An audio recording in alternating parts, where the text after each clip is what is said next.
Hello everyone, my name is Chad and welcome back to my channel. If you like video games and video game discussion videos, then please click the like and subscribe buttons for more content like this.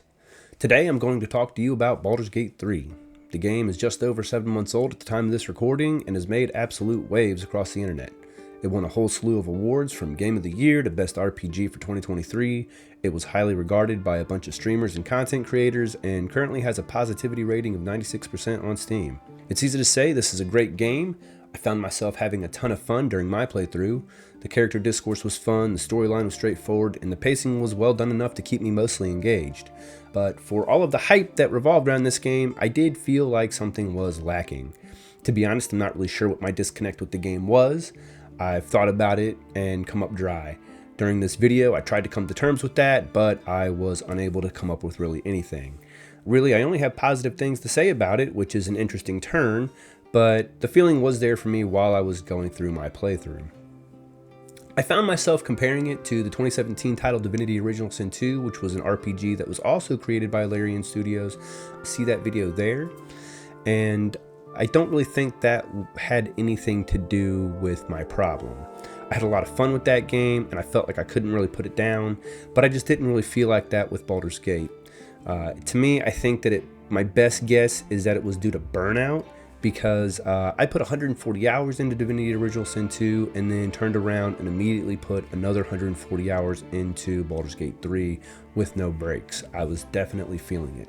And honestly, wouldn't you know, near the end of my playthrough, I was scrolling through Reddit one day and I saw a post on the Baldur's Gate 3 subreddit where someone had asked about burnout with the game. And that was kind of my first experience with anyone else expressing this kind of opinion. I figured it was definitely less popular because up until this point, I had only heard people have positive things to say about the game. So I did what anyone would do. I did a bunch of Google searches. I wound up having to turn a bunch of key phrases out like burnout and overhype and things like that just to kind of find people sharing this sentiment. It was not many, and one of the videos was really, it seemed more like a joke than anything. So I genuinely believe that this is a minority opinion, and I totally understand why people like this game. There's probably 100 different ways to play through to the ending. There's so many companions to choose from with so many different build choices for each of them, multiple ways to play hero and villain roles, and dice rolls that add an element of complete chaos to your run no matter what you want to have happen. You can also tell there was a lot of detail put into the background characters, background events, different things like that, music, and a lot of it I really liked. Interestingly, a lot of the praise I felt like the game received was done in contrast to a lot of recent gaming titles that studios have put out. It seems like it's a common tactic these days for studios to run games on outdated engines with subpar graphics. They have cliche stories that feel like they're still just in beta testing, and there's just expectation that we're just going to be overjoyed with the game no matter what happens. The gaming community seems pretty consistent with this point of view across the board. The bar for greatness is really low right now, and it felt like Larian just kind of stepped over it. But I don't want to take away from them or diminish their accomplishment with this. You can feel the effort that was put into it, and there were a lot of things that were absolutely done right. A lot of things stood out to me, some big, some small, not in any real order. I want to kind of talk about some of them. And of course, the first thing that always comes to my mind is the character models and the cutscenes. If you were in a battle, you would be absolutely covered head to toe in blood. Not just your character, every character that was in that battle. This wouldn't reset unless you rested, but it was utterly hilarious to me. It didn't matter where you were, who you were talking to, what was going on, what the conversation was about. If you had been in a battle, you were covered in blood and nobody would say anything about it. Absolutely hilarious. I want to give a huge shout out for having a dog you can interact with. There are animal speaking potions in the game. They let you talk to animals, that's all fine. It doesn't really have anything to do with your interactions with dogs so much, but there are a lot of other things that you can do with them. You can play fetch, you can give them scratches, you can have him search for stuff while you're out doing your questing and everything. When you return to your camp, he'll sometimes have a quest where he's just giving you a gift. Absolutely well done. There's also an owlbear. I want to throw a shout out to the owlbear as well. You can get an owlbear. Added bonus for that kind of animal friendship as well. There's not much you can do with him. The dog is much more interactive, although at the end of the game, you do have an opportunity to use the owlbear to assist you towards the final battle, which is really cool.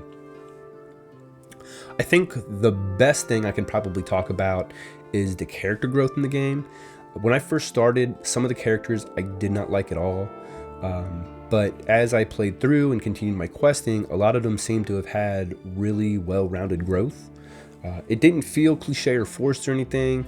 It also seemed to deviate from what I would have expected the characters to have done, which is just become a caricature of themselves. And I don't know if this was because of my choices and interactions with them, but no matter what, it added an element to the game that I will always think positively back on. And of course, thinking back on positive things, there's also negative things to talk about. Some things I think that they really whiffed. The biggest that I can come up with is that they did a terrible job introducing the 3 villains. Going into it blind, I had no idea what to expect, but I didn't really run into the villains per se until the end of Act 2, which is like already over halfway into the game. It was really kind of wild the way I remember them coming out, because it was like this really caricature evil where they're just all kind of laughing at this pit. It was nuts, and I can't believe that I really watched that. I had a huge misunderstanding with the quest gating in the game. Basically, some of the quests were gates of progression in time for the game, so basically you would do something and things would move forward. I wound up getting a lot of NPCs destroyed, which, not really impactful, but I did like to play the hero role, and I wanted to be a hero in my game and save everybody, and unfortunately I was unable to do so because of that. And I'm kind of kicking myself about it, because I should have figured it out early, because my introduction to the quest gating, I wound up letting a child get eaten by harpies, and that was a tough lesson to learn. I think that kind of the idea is that you can't save everybody, not everything's going to be a happy ending or something, so be aware of that when you do your playthrough.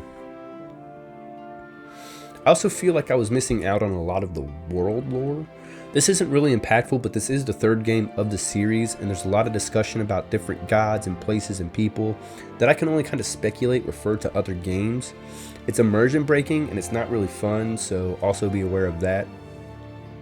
But yeah, after putting all these thoughts together in this video, I think the biggest takeaway for me is that while I'm happy I played it and I had a fun time playing it, I don't think I'll play it again. It's a notch on my bedpost, I suppose, and I guess I might be able to be convinced to play into it again with some of my friends or something, but I doubt it. It's not for me, I suppose, which is a bad take, but here we are. That's not to say I wouldn't recommend this game for anybody. I definitely would. Especially if you're into RPG games, this is definitely up there. You can feel, like I said earlier, you can feel the effort that was put into it all. Will it be as highly regarded in the future? Obviously, only time will tell. But people have been moving on. There's still roughly about 100,000 players per month, I guess, right now, which is pretty incredible. There's a big community that exists, and a lot of people have still been doing multiple playthroughs, and people are still finding new things. And everyone seems really welcoming, so there is that. But yeah, that's basically all I have for this video. The next video, I'm going to be discussing Final Fantasy VII, which is the next game on the list of 100 games for me to review. Interestingly, Final Fantasy VII Rebirth just launched, so there is that going on as well.